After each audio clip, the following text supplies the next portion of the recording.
অথচ গানের মাস্টার নিয়োগ দেওয়া হয়েছে এই দেশে 1 থেকে 5 পর্যন্ত। একটা আলেম নিয়োগ দেওয়া হয়নি ধর্মীয় শিক্ষার্থীরা। এখন বলে দেখেন এই দাবি আমরা জানাই। যিনি আছেন উনি তো ঘোষণা দিয়েছে যে ফেব্রুয়ারির 12 তারিখে উনি নির্বাচন দিয়ে বিদায় নিয়ে চলে যাবেন। কিন্তু এমন একটা কিছু করে যান আপনি যেন অমর হয়ে থাকতে পারেন। 92% মুসলমানের এই দেশে আমাদের সবার দাবি এইটা, আপনি অন্তত যাওয়ার আগে 1 থেকে 5 পর্যন্ত ধর্মীয় একজন শিক্ষক মাওলানা নিয়োগ দিয়ে যান। এ দাবি করেন না আপনারা? কারা কারা করেন দেখি? লিল্লাহি তাকবীর। এই দেখেন তো হাত করে দিকে দেখেন। আলহামদুলিল্লাহ। এটা ওনার কান পর্যন্ত যদি নাও যায় আরো সে চলে গেছে। ইব্রাহিম আলাইহিস সালামের পক্ষে তা ব্যান থাকার কারণে তার প্রসাদ পাক হয়ে গেছে।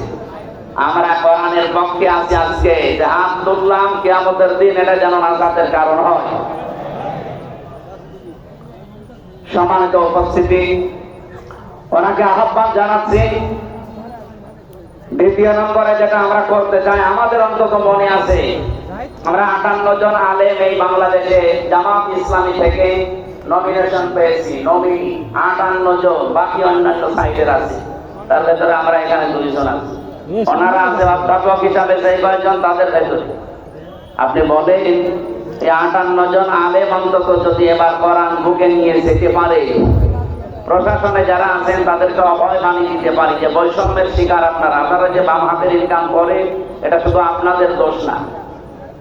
আপনি যে বেতন পান আপনার উপরে ডিপেন্ডেন্ট হয়ে আছে আপনার মা বাবা, আপনার স্ত্রী, সন্তান, আরো অনেক আত্মীয় স্বজন।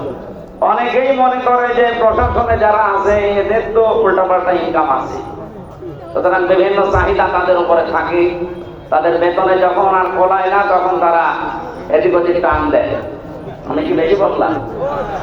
এইটা বন্ধ হওয়া সম্ভব। আমি মালয়েশিয়া ছিলাম, আমি দেখেছি সেখানকার প্রশাসনের সাথে মিশে। এদিকে টাকা ওনাদের যে 8 ঘন্টা